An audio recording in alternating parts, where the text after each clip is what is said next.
Saat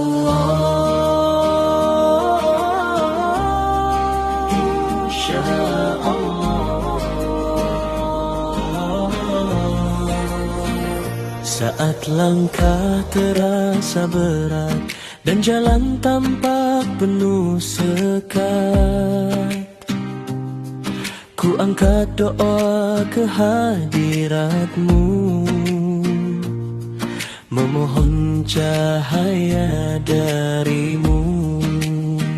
Saat harapan hampir pudar dan hati mulai bergetar, ku yakin Engkau selalu ada,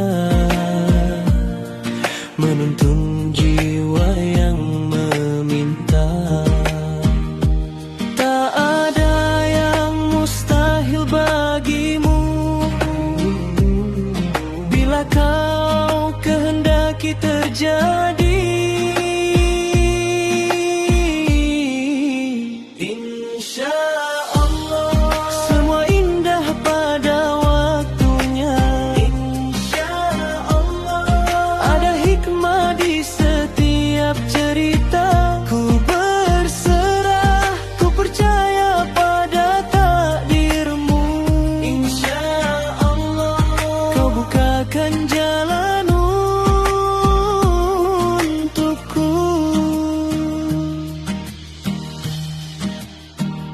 Bila badai datang menerpa, takkan goyah iman di dada,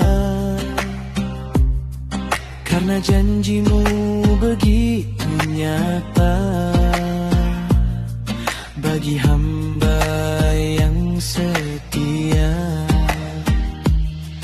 Ku tanam sabar dalam hati, ku siram dengan syukur setiap hari.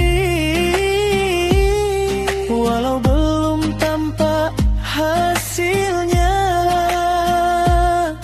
ku yakin rahmat-Mu kan tiba. Tak ada yang mustahil bagimu, bila Kau kehendaki terjadi.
Dan kehendak-Mu ya Allah.